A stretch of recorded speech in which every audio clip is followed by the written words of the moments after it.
محمد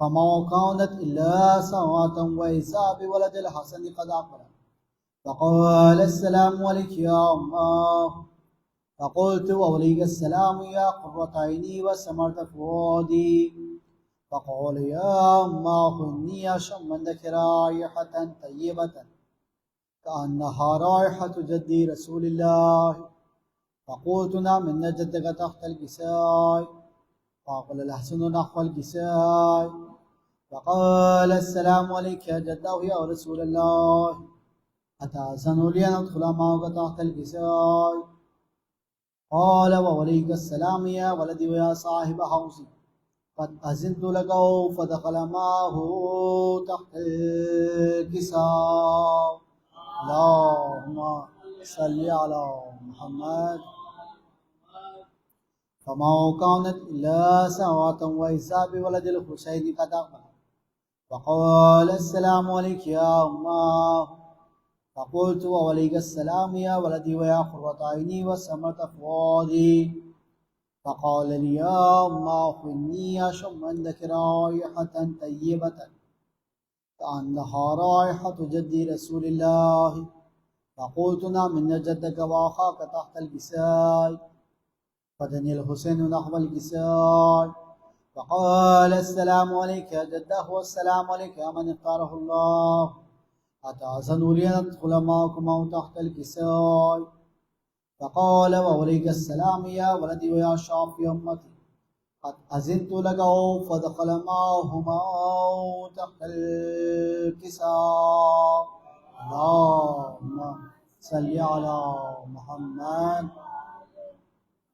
فأقبل انتصار قبل حسن علي بن أبي طالب وقال السلام عليك يا بنت رسول الله فقلت وعليك السلام يا أبا الحسن ويا أمير المؤمنين فقال يا فاطمة إني أشم عندك رائحة طيبة كأنها رائحة أخي وابن عمي رسول الله فقلت نعم ها هو ما ولديك تحت الكساء فأقبل علي نحو الكساء فقال السلام عليك يا رسول الله أتأذن لي أن أكون معكم تحت الكساء قال له وعليك السلام يا أخي ويا وصي وخليفتي وصاحب لواي قد أذنت لك فدخل علي تحت الكساء اللهم صل على محمد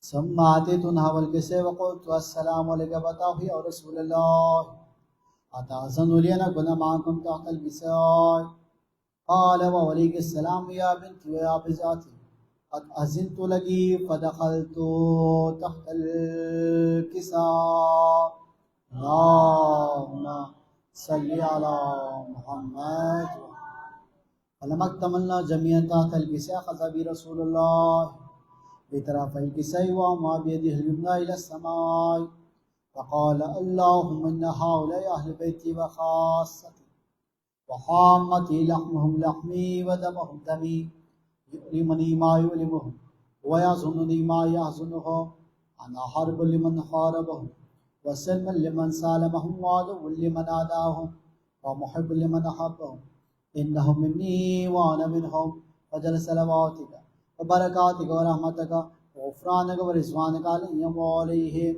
واذهب عنهم الرجس وطهرهم تطهيرا صل على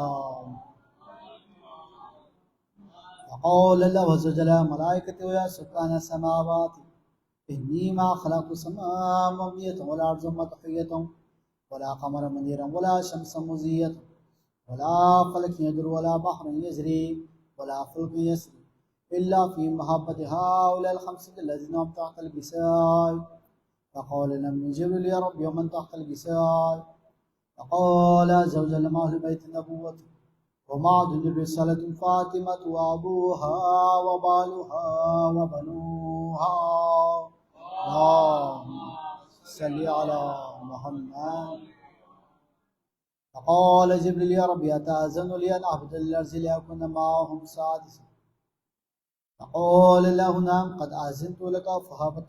فهبط الأمين جبريل فقال السلام عليك يا رسول الله. على الأعلى يقرأك السلام ويخصك بالتحية والإكرام ويقول لك وعزتي وجلالي إني ما خلقت السماء مبنية ولا أرض مدحية ولا قمر منيرا ولا شمس مزية ولا فلك يدر ولا بحر يجري ولا فلك يسري إلا ليجركم ومحبتكم وقد أذن لي أن أدخل معكم فهل تعزم لي يا رسول الله. فقال رسول الله وعليك السلام يا أمين الله إنه نعم قد أذنت لك. فدخل جبريل معنا تحت الكساء.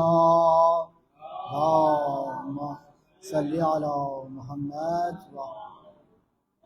فقال لي بأن الله قد أوحى إليكم يقول إنما يريد الله ليذهب عنكم الرجس أهل البيت ويطهركم تطهيرا. اللهم صل على محمد. فقال علي عليه السلام لأبي يا رسول الله أعطني ما لجلوسنا هذا تحت الكساء من الفضل عند الله. فقال النبي صلى الله عليه وآله والذي بعثني بالحق النبي واصطفاني بالرسالة من جماعة خبرنا هذا فيما في محافظ أهل الذي يخفي جمع من شيئتنا محبينا إلا ونزلت عليهم الرحمة وحفت بهم الملائكة واستغفر لهم لا يتفرقوا. فقال علي عليه السلام وزعم الله يفوز حفاظ شيئتنا ورب الكعبة. فقال بي رسول الله صلى الله عليه وآله يا علي والذي بعثني بالحق النبي واصطفاني بالرسالة من جماعة خبرنا هذا فيما في محافظ أهل الأرض وفي جمع من شهدنا محبينا وفيهم محموم الله وفرج الله همه ولا معموم الله وكشف الله غمه ولا طالب حاجة إلا وقضى الله حاجته.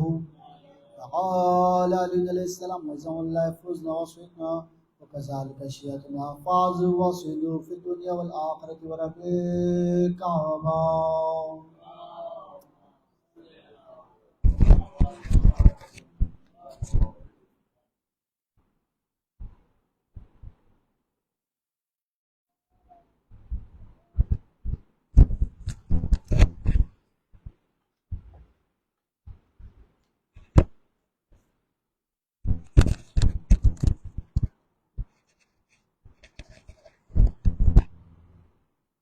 بر محمد وآل محمد صلوات. اللهم صل على محمد وآل محمد. رن میں بیوا حسن کی پکاری میرے قاسم کی آتی ہے مہندی. رن میں بیوا حسن کی پکاری میرے قاسم کی آتی ہے مہندی. آج کے دن کے جاؤں میں واری میرے قاسم کی آتی ہے مہندی. رن میں بیوا حسن کی پکاری میرے قاسم کی آتی ہے مہندی. سوتی کیوں ہوں باراتی جگاؤ سوتی کیوں ہوں باراتی جگاؤ شادیانے شتابی بجاؤ مرتضیٰ کے قصیدے سناؤ میرے قاسم کی آتی ہے مہندی. رن میں بیوا حسن کی پکاری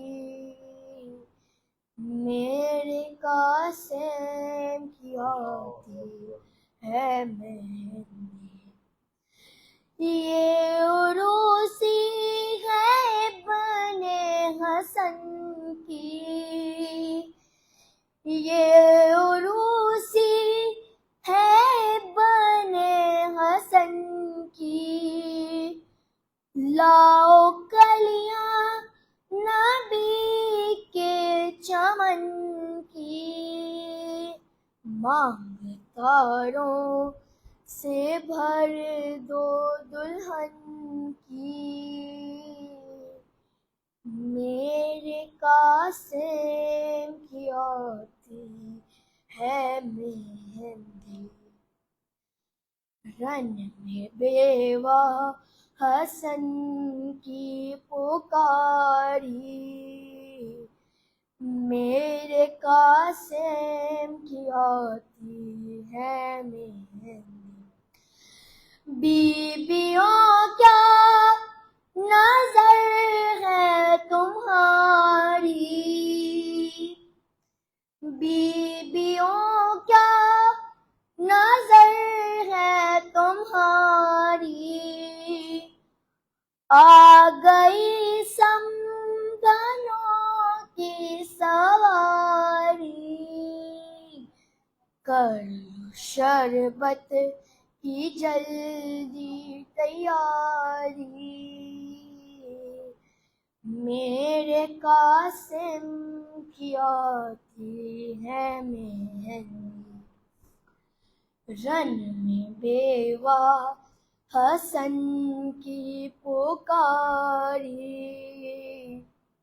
میرے قاسم کی آتی ہے مہندی، میری بھالی سکینہ کہاں ہو، میری بھالی سکینہ کہاں ہو، کیوں نگاہوں سے اب تک نہاں ہو، نگلے جاؤ بانو کی پیاری،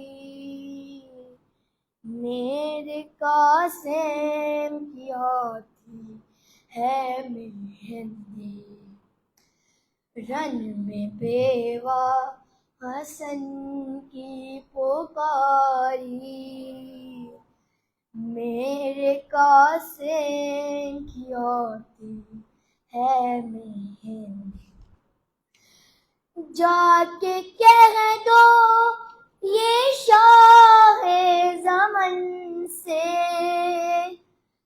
جا کے کہہ دو یہ شاہ زمن سے، کوئی سغرا بلائے وطن سے، کوئی سغرا بلائے وطن سے، جائیں اکبر منگائے سواری، میرے قاسم کی آتی ہے مہندی، آج کے دن پہ جاؤں میں واری، میرے قاسم کی آتی ہے مہندی، پر محمد وآل محمد صلوات۔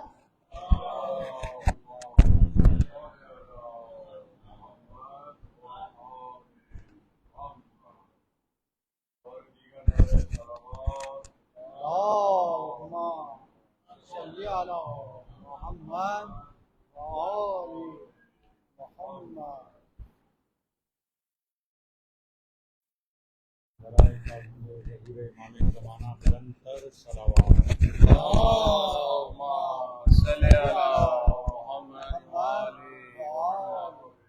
خوشنودی امام زمانہ بلند تر صلوات۔ اللهم صل على محمد وآل محمد۔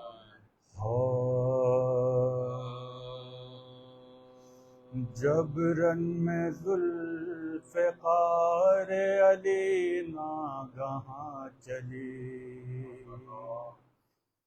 جبرن میں ذوالفقار علی ناگہاں چلی، بچھ بچھ گئی صفوں پہ صفیں وہ جہاں چلی، بچھ بچھ گئی صفوں پہ صفیں وہ جہاں چلی،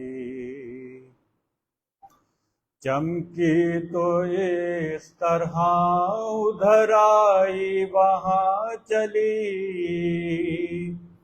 دینے کو داد عرش سے پیاسے کی ماں چلی، دینے کو داد عرش سے پیاسے کی ماں چلی، مدت کا تال میل تھا برسوں کا ساتھ تھا، جیسی وہ ذوالفقار تھی ویسا ہی ہاتھ تھا، جبرن میں ذوالفقار علی ناگہاں چلی۔ برائے تعجیل ظہور امام زمانہ بلند تر صلوات۔ اللہم صلی علی محمد وآل محمد۔ تمام عزاداران حسین، امام حسین جو بیمار ہیں ان سب کی شفا یابی کے لیے، بالخصوص سید احمد حسنین کی شفا یابی کے لیے بآواز بلند صلوات۔ اللہم صلی علی محمد وآل محمد۔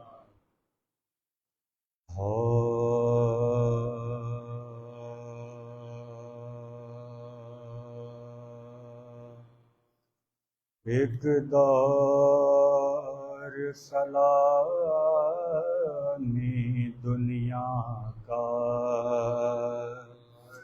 صدیوں میں ایسا آتا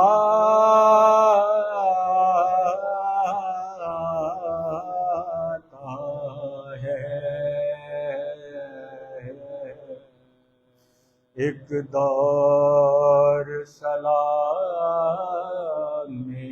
دنیا کا، صدیوں میں ایسا آتا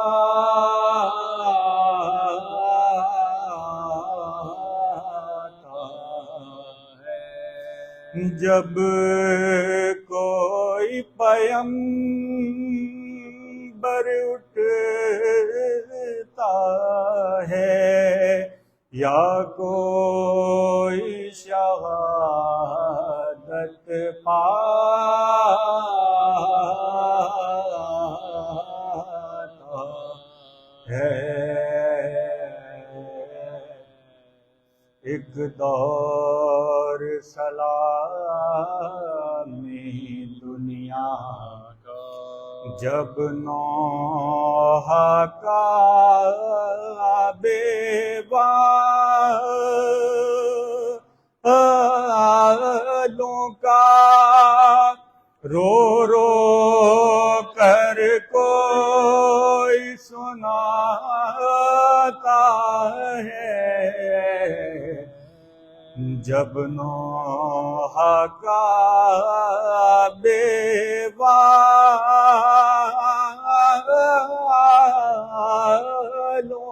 کا رو رو کر کوئی سناتا ہے، سینے میں روح لرزتی ہے، جینے سے جی گھبراتا ہے،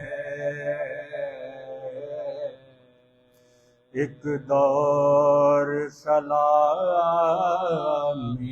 دنیا کا، اے نہر فرات اے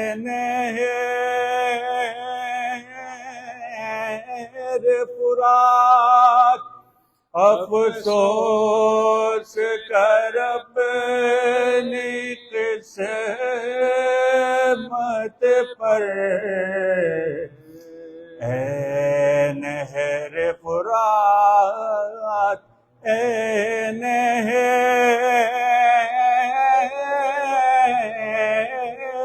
فرات، افسوس کر اپنی قسمت پر، کوثر کا ساقی آج تیرے ساحل سے پیاسا جاتا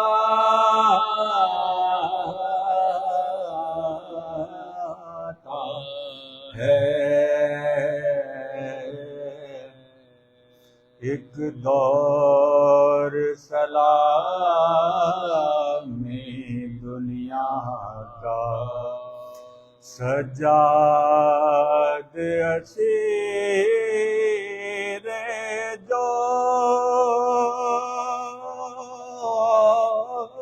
ہوئے، افسوس کسی نے یہ نہ کہا، سجاد اسیر جور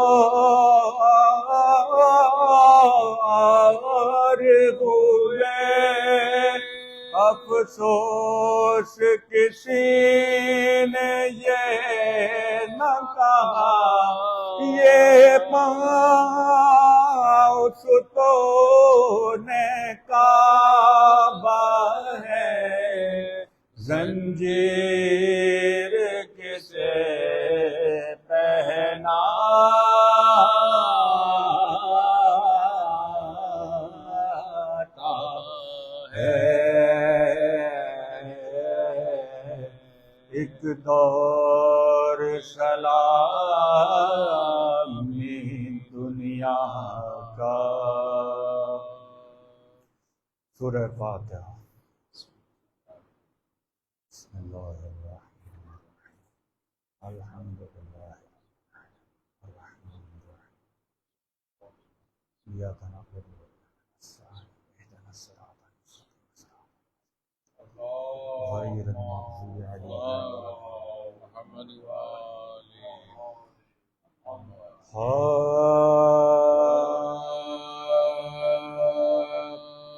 پہنچا جرن میں شبر جا کاٹے سر حجت تمام کر کے وغا کی مکرو پر، ہر زک کو دی وہ زک کے جھکے نامیوں کے سر، معصوم کے بولی شکر خداوند بیرو کنبے میں بات رہ گئی، وہ کام ہو گیا، بن باپ کے پسر کا بڑا نام ہو گیا، بن باپ کے پسر کا بڑا نام ہو گیا۔ باتیں یہ ہو رہی تھی حرم میں کہ ایک بار قاسم پا مل کے ٹوٹ پڑی فوج ناب کا، سمٹے ادھر ادھر سے ہزاروں دوبوشیا، چاروں طرف پڑھنے لگے تشہد طلب پاوا ہر بے لیے تے قرب میں جو بدشعور تھے پتھر وہ مارتے تھے جو مجمع سے دور تھے پتھر وہ مارتے تھے جو مجمع سے دور تھے پہنچے جو لاش ابن حسن پر بالزا دیکھا کہ سر کو کاٹنے والے ہیں بدشیا غصے سے کانپنے لگے عباس نامدار للکار کر بڑے سے فتح شیر کر دے گا بھاگے عدو جو ڈر کے تو نقشہ بدل گیا ہلچل میں اس یتیم کا لاشا کچل گیا ہلچل میں اس یتیم کا لاشا کچل گیا روتے ہوئے قریب جو آئے شہدا دیکھے تمام عضو بریدہ جدا جدا ہاتھوں سے دل پکڑ کے کہا واہ مصیبت امت کا یہ سلوک تو دیکھو پے خدا ابن حسن کی جان پا صدمے گزر گئے لولا نہ جانتا سے میں ناشاد مر گئے لولا نہ جانتا سے میں ناشاد مر گئے پہنچا جو رن میں شبر جا محمد وآل محمد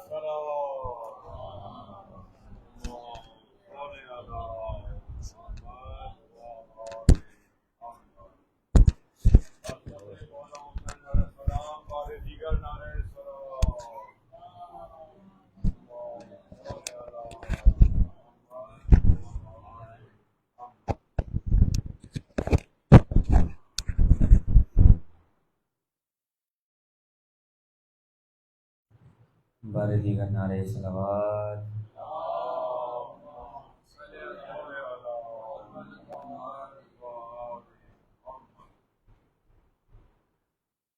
رنگی ہے خون سے قیب و بلا دور دور تک رنگی ہے خون سے قیب و بلا دور دور تک قاسم کو لے گئی ہے قضا دور دور تک رنگی ہے خون سے قیب و بلا دور دور تک غازی کہاں کہاں سے اٹھائے تجھے حسین،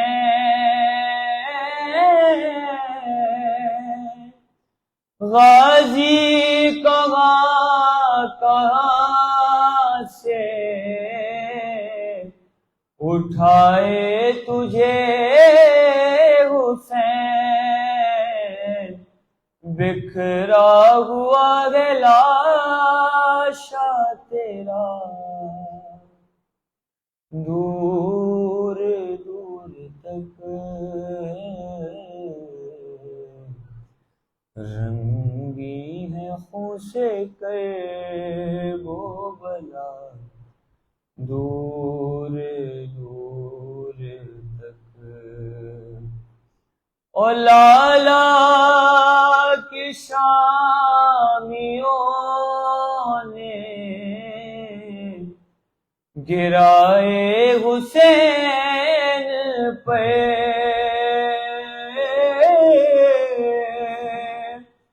لالا کے شامیوں نے گرائے حسین پہ، پتھر نہ کوئی رن میں بچا، دور دور تک۔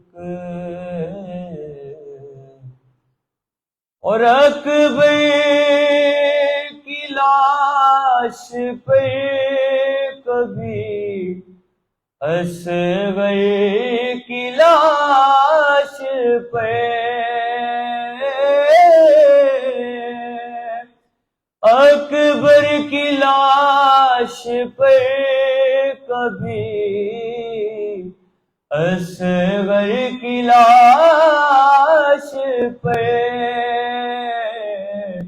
شبیر گھٹنیوں پہ چلا، دور دور تک رنگی ہے خون سے کرب و بلا، دور دور تک۔ اور چلتا تھا شمر بالوں سے تھامے سر حسین، چلتا تھا شمر بالوں سے تھامے سر حسین،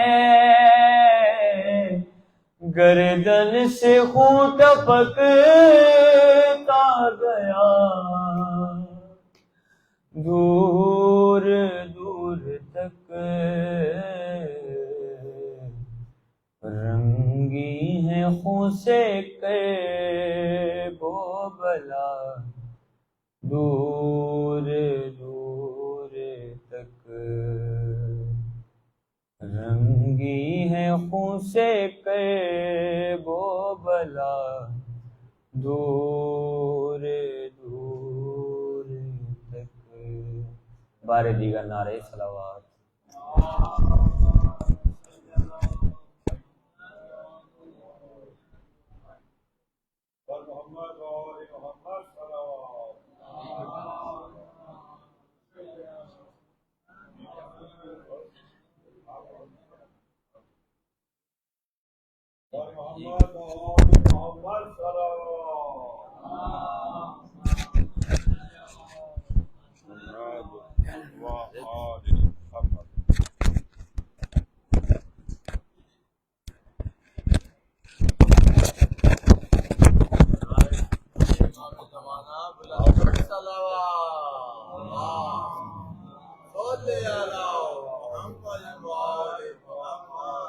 نعرہ صلوات۔